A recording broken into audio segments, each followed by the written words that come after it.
In last week's video, I shared on the topic how to answer the question, who am I, effectively? And a lot of you really warmed up to that video. The main reason why I shared on that topic was to expose you and open you up to information about what your true identity really is, so that you can start anchoring your life, your actions, your day-to-day actions on that true identity. But the truth is, no matter how exhilarating or exciting the information I shared in that video is, no matter how much of a light bulb moment is, or it was for some of you, because we received quite a number of feedback from some of you, no matter how beautiful and exciting that information I shared in the video was, if you have not done the work of healing your childhood traumas, of healing your inner child and fixing the past, you may not truly fully live in the identity of who you are supposed to be. And so in this video, I want to throw some light on childhood traumas, what they are, what may have caused them, why you should actually start paying attention to them as an individual, because they're actually hampering your life as an adult in more ways than you can think about. So yes, it's very possible for you to live from true identity, but it's also important that you pay some attention to the foundational years of your existence, which of course started from your babyhood and childhood stage. And some things happened there that distorted the flow of the life you were truly called to live. And if you are not paying attention to those things, you may be living life on survival mode. And no matter how much you want to live from your true identity, those things will continue to come and rear their ugly heads in your adult years. And you may just be wondering, what's going on? Why am I like this? If you've ever asked that question, why am I like this? Why does things seem not to work out for me? Why is my own always different? Why am I always angry? Why am I always pissed? Why do I always lash out? Why am I timid? Why am I easily intimidated? Why do I lack confidence?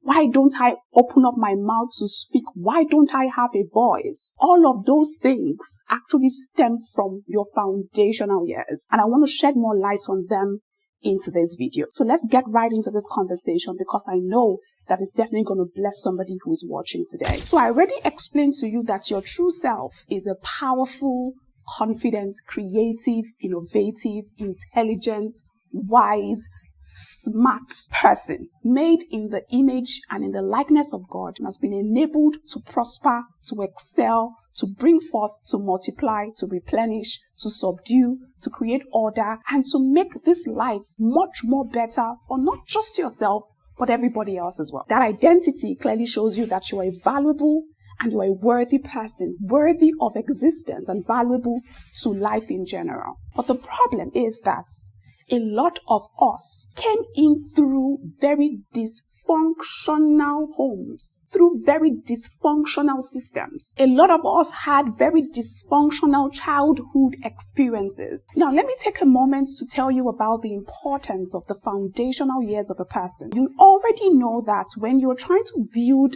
a structure or construct a building, you pay very close attention, if not the most attention, to the foundation of that building. If you notice, it actually takes them a whole lot of time to ensure that the foundation is properly set. And if you understand building construction and architecture, you will know that the taller a building would be based on design, the deeper the foundation has to be. So by design, the foundation of any structure or anything actually is the most important part of the entire thing. So if your foundation is shaky, if your foundation is dysfunctional, if your foundation has issues and has problems in it, it would definitely affect the entire structure. It's just a matter of time. Sometimes at some point, the whole building just collapses and the foundation cannot keep it up again. It's the same thing with us human beings.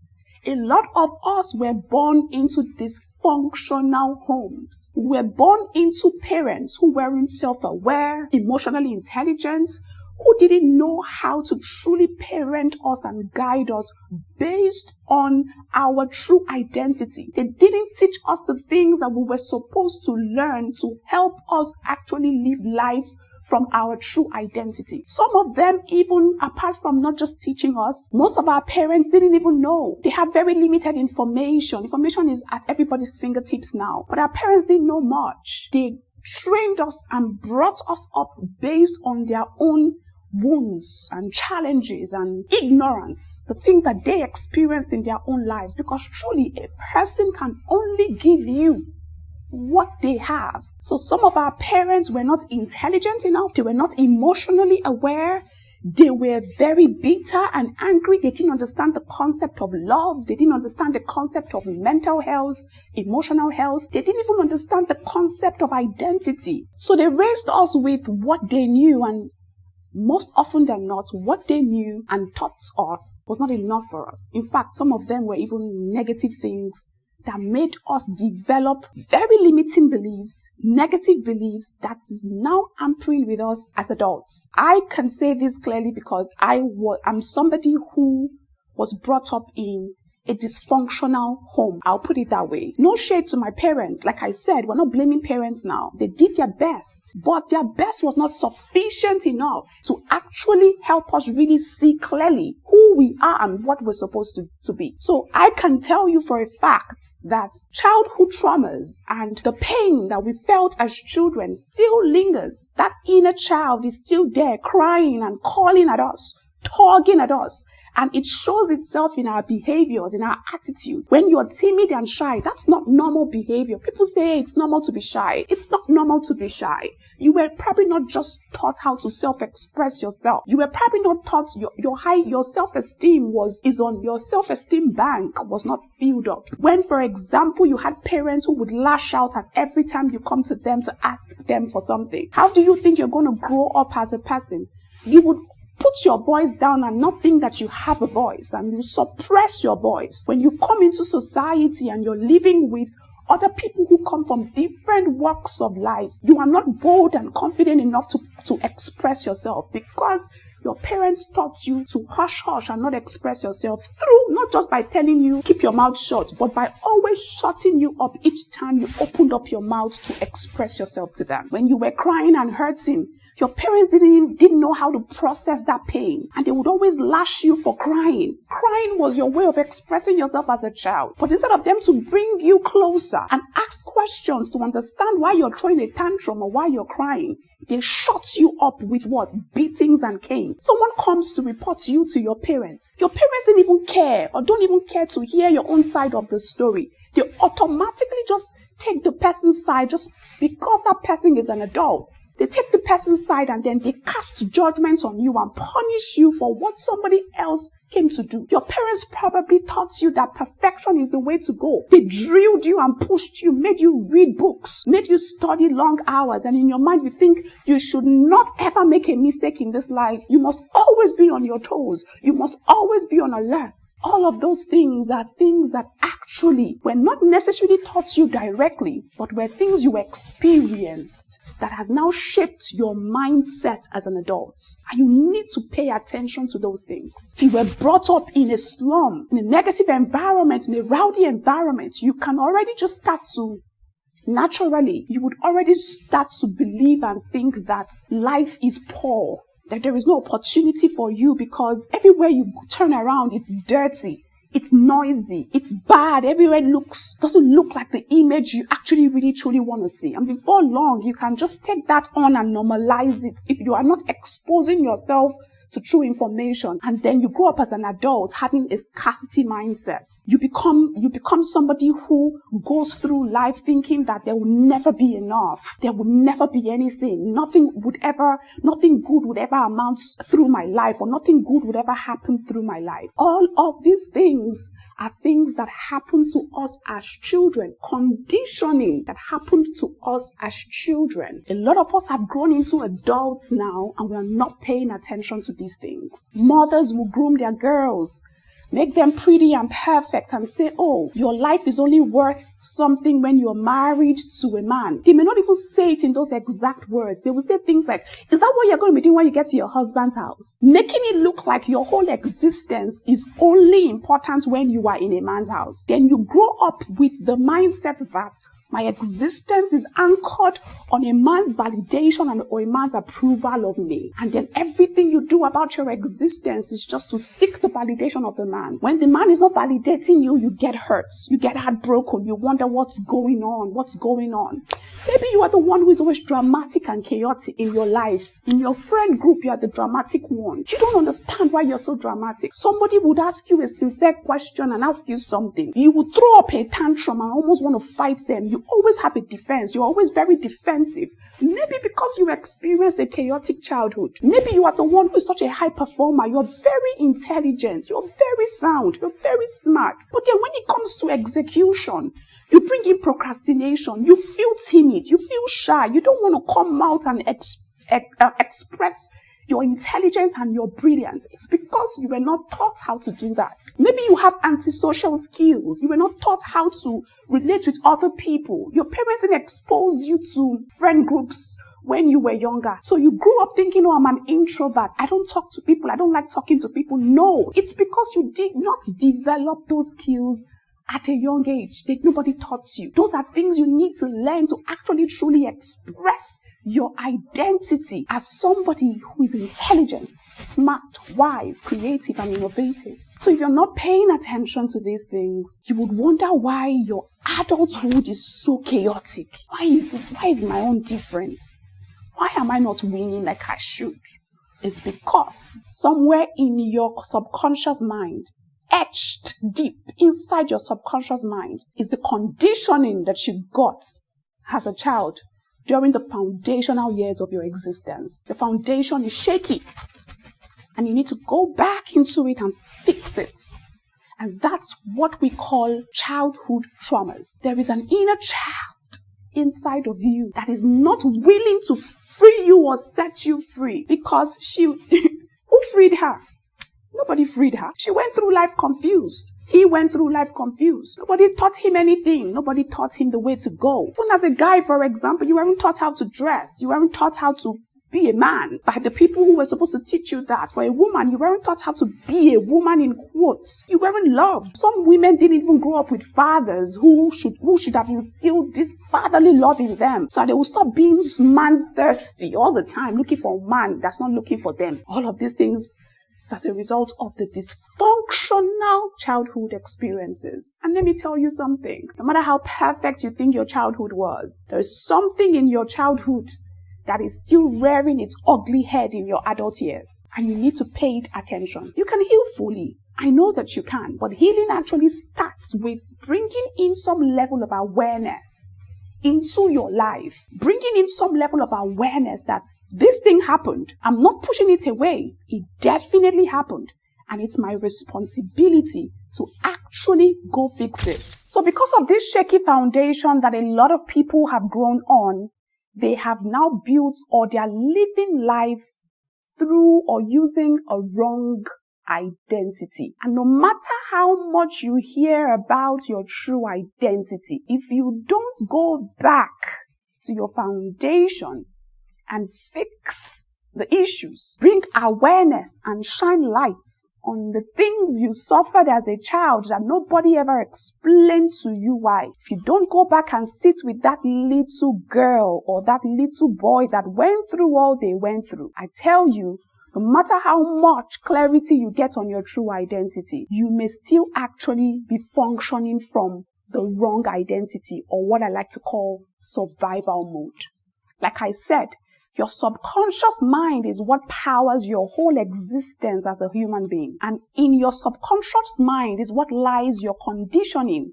It is what lies your belief, the things you believe. It's not conscious. So consciously you may be saying, I'm rich, I'm wealthy. But if your subconscious mind still believes in lack and want, no matter how much you say you want to be rich and wealthy, you will never be rich or wealthy. Your mind, your conscious mind may set the most rosiest goals that you want to accomplish.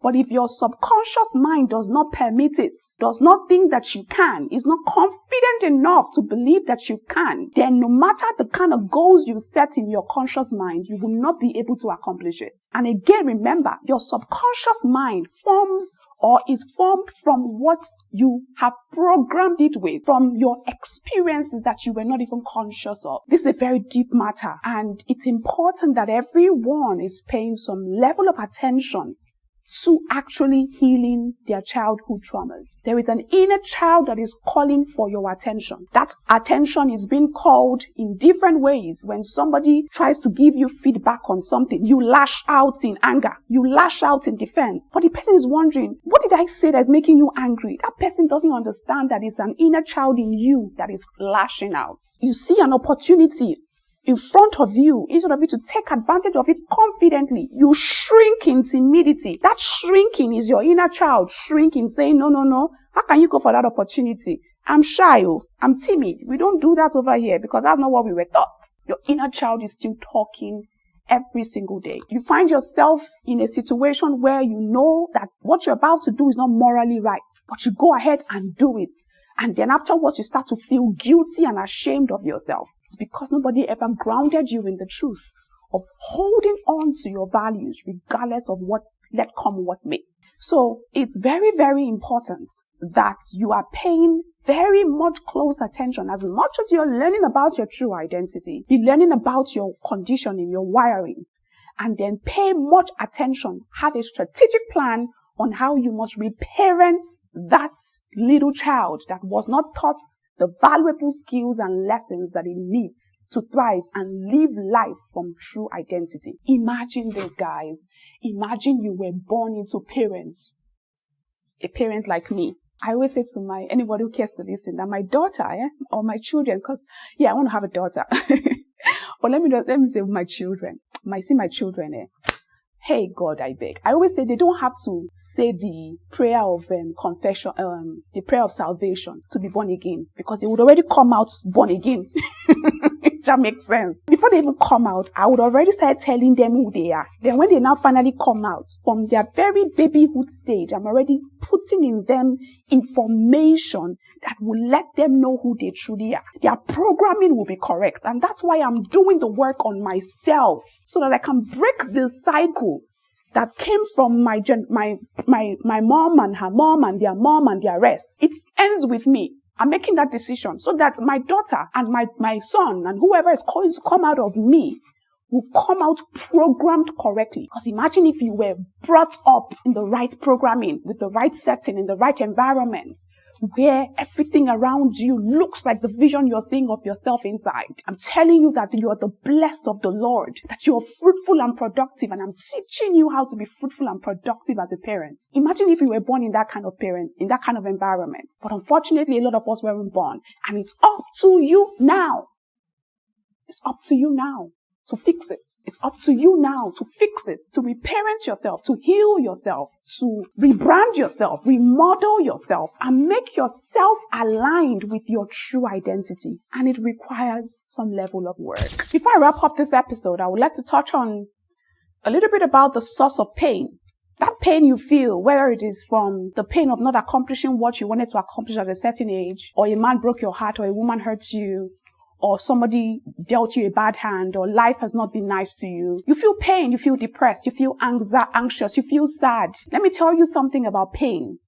Every life experience that we experience is neutral. There is no such thing as a good experience or a bad experience. It is our mindset that determines whether something is good or bad. That's why sometimes two people can be looking at the same thing. One person sees it clearly as an opportunity for them to advance to the next level.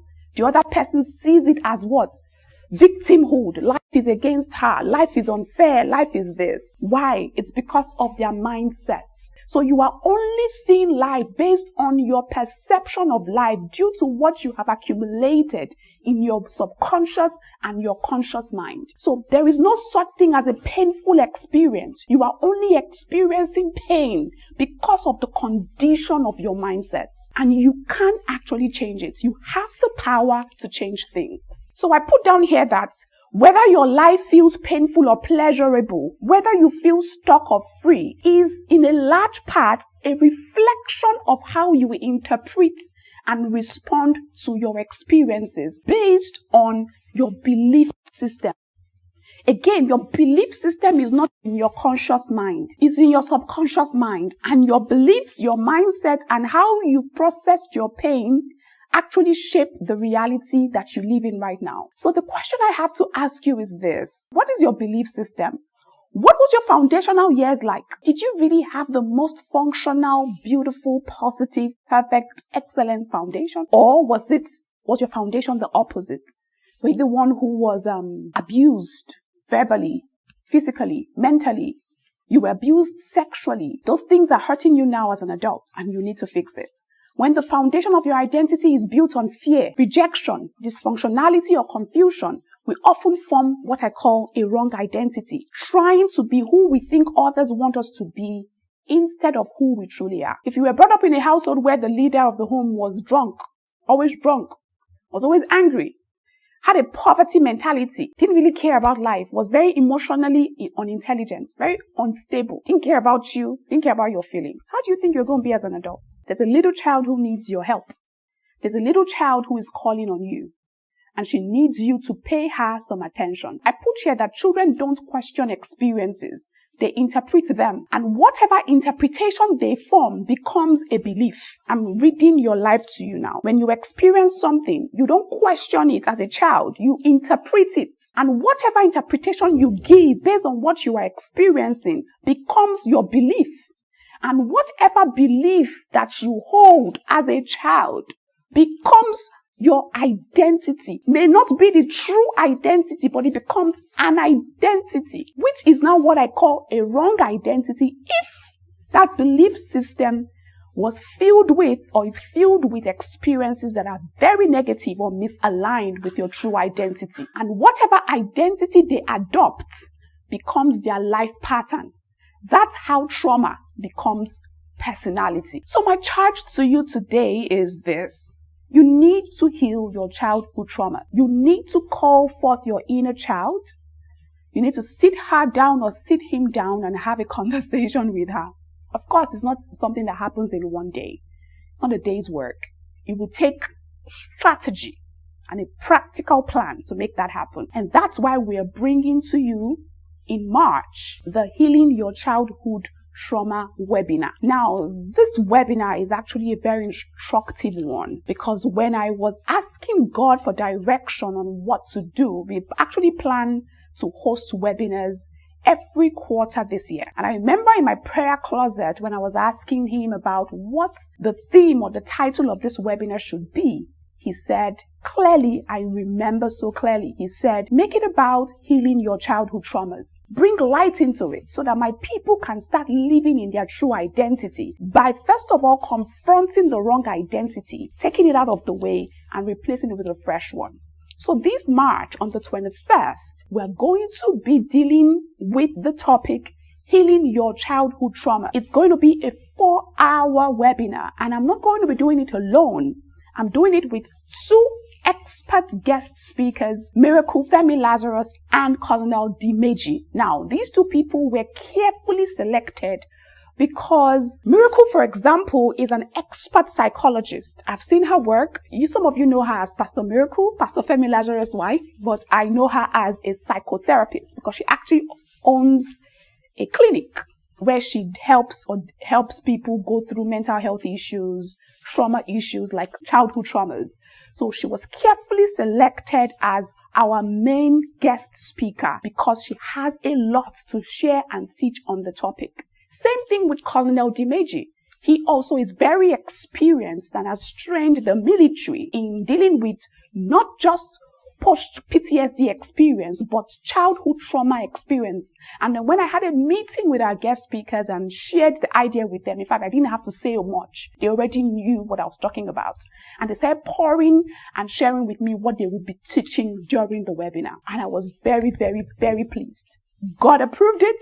And so if God approved it, I approved it. So they'll be joining me at the webinar to shed light on the topic of childhood traumas. And then we'll be talking to you about, we'll be sharing with you frameworks, tools, and strategies on how you can truly begin to heal and step to the other side where you are the healed version of yourself. 3 of us will be speaking on that day. It's a webinar you don't want to miss, especially if you are truly looking for a change, a transformation in your life. You want to go to the next level of your life.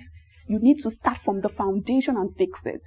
And we're bringing you the light. We're bringing you the solution to help you really now see the things you need to do to start really truly healing your inner child, reparenting yourself, teaching yourself the things no one taught you so that you can move forward in life, living out your true identity. I highly recommend this for anyone. And if you're watching me today and you think you're already healed, you don't need to be healed from anything, and you know somebody who would heal or who needs it, please either gift it to them or let them watch this video, because you might actually truly be saving a life. The investment fee is very affordable. We made it super duper affordable so that everyone can jump on it. And I truly hope that you take advantage of this beautiful opportunity and sign up for the webinar today. The link is going to be in the description box down below, or you can simply just send a WhatsApp message with the word heal to the WhatsApp number now showing on your screen, and we'll send you the link directly, and then you can just click on it, register, and save your slot for this webinar. It's going to be happening on the 21st of March. And I tell you again, you don't want to miss it, especially if you really truly want to make away or do away with your wrong identity and start living in your true identity. Plans are already on the way. We're already planning everything we need to plan to make it such a transformational experience and a memorable one. And yeah, secure your seat, because I tell you, it's a day you don't want to miss. My final words to you today would be this. A wrong identity is when you act out of survival, fear, unmet needs, societal and parental expectations, instead of purpose and authenticity. It's wearing a mask to fit the expectation of others, your parents, society, your friends, or even your inner critic. A wrong identity is trying to fit a mold created by others' expectations, by trauma, or societal pressure. So if you're feeling lost, unfulfilled, stuck, or if you continue to self-sabotage, just know that there is something that is calling for your attention, and you need to pay it attention. Healing starts when you stop performing the role that was imposed on you and start discovering who you truly are. Sign up for the Healing Your Childhood Trauma webinar. The link is going to be in the description box down below. That's pretty much all that I have for you for this episode. I'll see you again next time with another one. Until then, continue to live an excellent life. Take care.